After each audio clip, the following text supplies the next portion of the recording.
Eu tenho vários comentários, vou tentar fazer, acho que os três, mais importantes. Em primeiro lugar, eu acho que parabenizar pelo esforço, acho que tem um ótimo trabalho, bem estruturado, acho que vocês vão produzir um relatório para a América Latina, mas que vai provavelmente servir como referência não só nessa literatura crescente sobre essa discussão de classe média, mas já uma mais antiga também, que é o de mobilidade, né?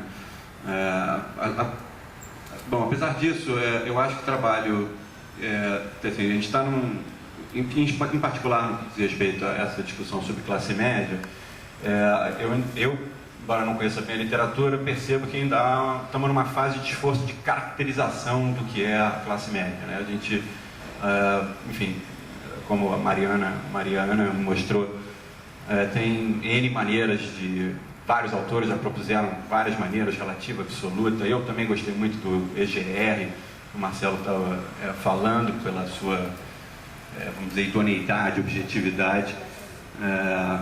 Agora, eu acho que vocês estão no meio do caminho, estão começando a fazer um esforço para ir além da caracterização. Mas mesmo assim eu senti uma falta, talvez vocês possam caminhar mais, talvez numa linha que sejam os determinantes de pertencer à classe média. Não tem os determinantes da desigualdade, determinantes da pobreza. Sei que é difícil discutir isso, mas eu acho que vocês poderiam ir um pouquinho mais na frente, até porque, na minha maneira de ver, isso no fundo é o que vai importar para a política pública, tá certo? Dada uma caracterização, o que importa para a política pública é o que determina para onde você deveria, penso eu, caminhar na hora de desenhar as suas políticas. Como vocês são do Banco Mundial, tenho absoluta certeza que vocês vão incrementar essa parte política pública, porque não é um esforço puramente acadêmico que vocês estão fazendo lá. Então, na apresentação de vocês mencionaram muito pouco política pública, mas eu tenho certeza que no relatório, no final, vocês vão ter. E tem que ter mesmo, porque, na realidade, esse meu segundo comentário estudar a classe média, estudar a pobreza, é claro qual é a motivação, né? Talvez seja também claro estudar o que é riqueza. Agora, estudar a classe média soa, assim, em princípio, como uma curiosidade, né? Uma curiosidade intelectual, embora interesse muita gente é o público em geral e é o próprio formulador de política, o governo.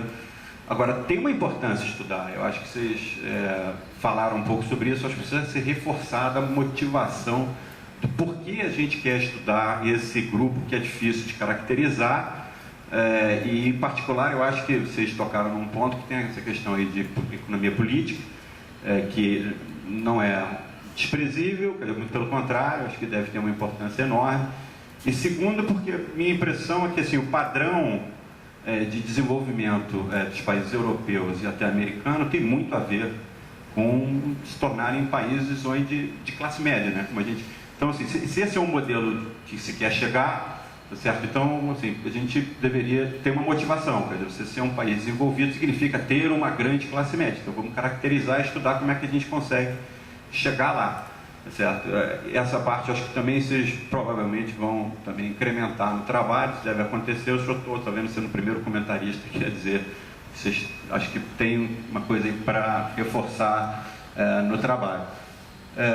Finalmente, eu ia dizer assim, uma coisa talvez um pouco mais técnica.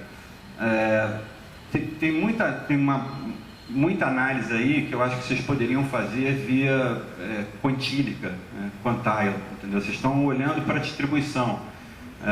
Então, soa para mim que tem muita coisa que é heterogênea ao longo da distribuição. Não sei porque você está preocupado, embora você esteja estudando classe média, você não sabe como caracterizá-la muito bem. Então, eu estaria passeando pela distribuição com muito mais cuidado do que vocês estão fazendo, apesar de coisas muito interessantes que ela estava mostrando, olhando para as distribuições, pontos de cruzamento, autopercepção, etc., olhando para, enfim, vários pontos de distribuição.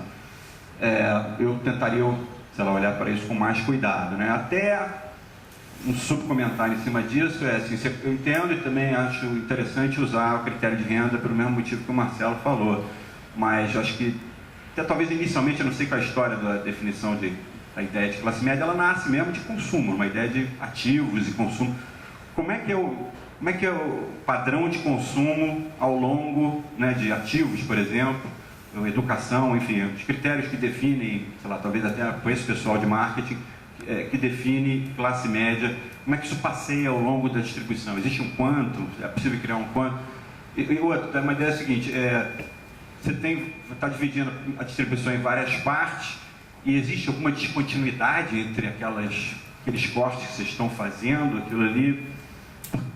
Entendeu? Mesma ideia de descontinuidade. Estou, sei lá, definindo alguém... O EGR tenta, é o mais próximo. Pois é, por isso que eu gosto dele. Você maximiza o que há de entre e minimiza o que há de intra para classificar o mais fortemente possível o que é a classe intermediária, que seria a classe média. Uma sugestão que me ocorre aqui, aí, de medida, é uma mistura de... Não sei se faz muito sentido, mas que me ocorreu é mais uma. Misturar o absoluto com o intermediário, com o relativo. A gente está, como o Marcelo falou, a gente não está falando muito de mediana, né? Supostamente está falando da média, sei lá. Se fosse mediana, eu estou com a Birdsall, 1.25, 0.75, 1.25. Agora, você pode também pensar no seguinte, eu vou usar como corte linha de pobreza para baixo, e eu me lembro, agora não estou me lembrando, assim, eu me lembro que tem um artigo, não sei qual quem propôs isso, que o Hoffman usou no livro que eu organizei lá com o PB, com o Gabriel Lucé, que define o cara rico. O cara rico ele é definido de onde é que está o decil, o centésimo que define o cara rico. É quando você vai fazendo transferências na distribuição de cima para baixo até o ponto que você não consegue mais reduzir a desigualdade. Não sei se funciona, quer dizer, sei que funciona, né? Mas assim, é mais uma definição. Você pode pegar... Eu não sei muito bem o que é classe média. Eu vou dizer que é o não pobre e está acima do não pobre e abaixo do não rico. Certo? Aí você pode fazer, eu também acho interessante essa coisa do Marcelo, que fixa um ponto e acompanha, depois daquele ponto está fixado e vê o que acontece, e também deixa esse troço variar de distribuição, quer dizer, de ponto no tempo para ponto no tempo. O último comentário é que eu não sei como é que vocês vão tratar, mas que eu sei que é sempre um problema em estudos multi-country, como é que vocês vão lidar com... Assim, pesquisas são muito diferentes, sei se vocês conseguem harmonizar percepções, essa ideia de percepção muito diferente. Vocês estão atrás de betas por país, vocês estão atrás de coeficientes, sei lá, que ajudem a caracterizar alguma coisa, que seja possível comparar os países usando um mesmo referencial. Faz sentido isso, ou isso é uma coisa local, entendeu? A ideia de classe média é uma coisa local, não há como comparar países nesse sentido. Eu falo para ele. Acho que esse seria um bom momento para trazer o João Pedro para falar, já que ele tinha falado muito com a gente dessa coisa do Hoffman. Obrigado. Então, Miguel, achei os comentários muito bons. Essa questão do Hoffman foi uma coisa que a gente discutiu na equipe algumas vezes, né, como uma forma de pensar um limite superior. Não sei se exatamente da divisão entre a classe média e os ricos, ou como um piso de classe média. O interessante também é que transferências de renda, epsilons, né, adicionais, até esse ponto diminuem a desigualdade, que também talvez desse um twist também interessante à discussão, né, do ponto de vista redistributivo e de preferências. A questão da harmonização das pesquisas, boa parte dos trabalhos que estão sendo feitos, dos exercícios, estão se baseando num esforço que já vem há quase mais de 8 anos, iniciado pelo Chico lá no relatório de 2003, junto com o Léo Gasparini da Universidade de La Plata, que busca exatamente harmonizar cerca de 93 variáveis das pesquisas domiciliares da região. Esse esforço hoje passa pela unidade na qual eu trabalho. A gente tem mais de 260 pesquisas domiciliares de 19 países, harmonizadas. É claro que o esforço de harmonização não é perfeito, né? Mas está muito bem documentado. Enfim, todos os componentes das variáveis de ingresso utilizadas estão documentados, estão na web, as pessoas podem baixar, olhar, ver como essas escolhas estão sendo feitas. Eu queria, sem querer fazer fogo amigo, só queria levantar um outro ponto que eu acho que também mas já fazendo. Não, mas acho que acho que é uma questão importante que talvez vá um pouco na linha do que o Armando falou. O Armando levantou a questão macro. Eu acho que tem um outro aspecto também que, pelo menos, eu acho que a gente tem que pensar também, é o aspecto demográfico, né?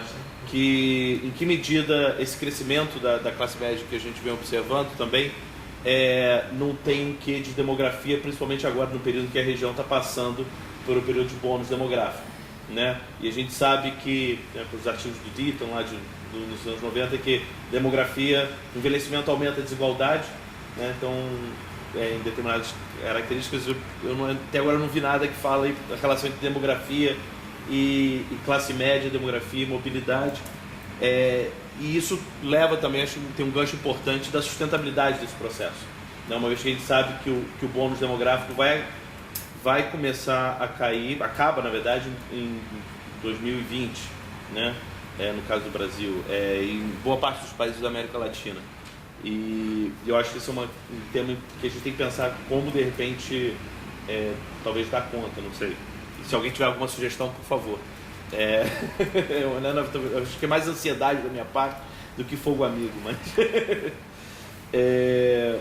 e um ponto também, só para completar um pouco que o Chico levantou em relação à renda ou consumo. Nós temos um outro aspecto também curioso que a gente vem observando no país que a gente consegue observar isso, que é o Peru, né, onde a gente tem séries históricas mensais de consumo e renda para a mesma população. Na verdade, as últimas crises, elas estão tendo um efeito inverso, né, que é o tradicional, né, porque elas não estão afetando renda, elas estão afetando o consumo, porque são crises de preço, de alimentos. Então, é curioso porque você mede a pobreza pela renda no Peru, ela não muda. Agora, a pobreza por consumo no Peru está aumentando, né, porque é muito mais um efeito de aumento de preços dos alimentos, etc.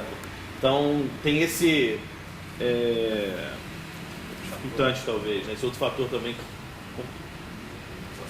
Só para perder esse ponto, quer dizer, eu acho que tem essa dicotomia entre consumo e renda, que eu acho que é interessante, mas eu prefiro, pela teoria, acho que consumo é mais interessante. O Brasil está se movimentando nessa direção.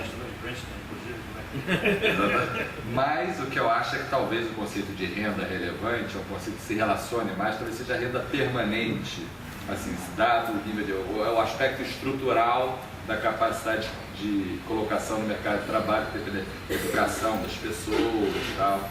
Então